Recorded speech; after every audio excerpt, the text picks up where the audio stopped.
वज़ीर आला पंजाब मरियम नवाज शरीफ रावलपिंडी रंग रोड पहुंच गई। वज़ीर आला मरियम नवाज शरीफ का दिसंबर तक रावलपिंडी रंग रोड वर्क मुकम्मल करने का हुक्म। वज़ीर आला मरियम नवाज शरीफ ने तिराया के मकाम पर रावलपिंडी रंग रोड प्रोजेक्ट का खुद दौरा किया। नेस्पाक, PMU और FW व हुक्काम ने वज़ीर आला मरियम नवाज शरीफ को रावलपिंडी रंग रोड प्रोजेक्ट पर पेशरफ्त पर ब्रीफिंग। रावलपिंडी रंग रोड प्रोजेक्ट सितंबर 2023 शुरू हुआ। फरवरी 2025 तक तमाम तामीर मुकम्मल हो जाएगी। 38.3 किलोमीटर तवील रावलपिंडी रंग रोड की तामीर के लिए रास्ते में मौजूद स्ट्रक्चर्स को हटा दिया गया है। राइट ऑफ द वे में आने वाली यूटिलिटी सर्विसेज को हटाने का काम जारी है। रावलपिंडी रंग रोड प्रोजेक्ट पर 24% काम मुकम्मल हो चुका है।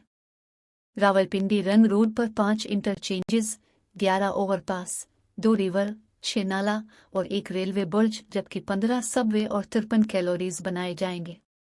रावलपिंडी रंग रोड पर एक रेस्ट एरिया भी बनेगा। रंग रोड प्रोजेक्ट रावलपिंडी अवाम की इम्दोरफ्त में आसानी के लिए नागुज़ीर है। मरियम नवाज शरीफ। रावलपिंडी रंग रोड प्रोजेक्ट पर बनने वाले इंडस्ट्रियल जोन्स रावलपिंडी के लिए गेम चेंजर साबित होंगे। मरियम नवाज। इंडस्ट्रियल जोन्स बनने से मकामी लोगों को रोजगार मिलेगा। मरियम नवाज शरीफ। रावलपिंडी रंग रोड की तकमील के लिए 2 साल का वक्त मुकर्रर है। डेडलाइन से कबल मुकम्मल करने के लिए हर मुमकिन कोशिश की जाएगी। मरियम नवाज शरीफ। अवामी फलाह के अहम तरीन मंसूबे की तकमील में ताख़ीर नहीं होनी चाहिए। मरियम नवाज शरीफ। रंग रोड प्रोजेक्ट पर दिन रात काम जारी, मुकर्रर मुद्दत से पहले मुकम्मल करेंगे। नवाज शरीफ। रावलपिंडी रंग रोड प्रोजेक्ट में तामीराती क्वालिटी पर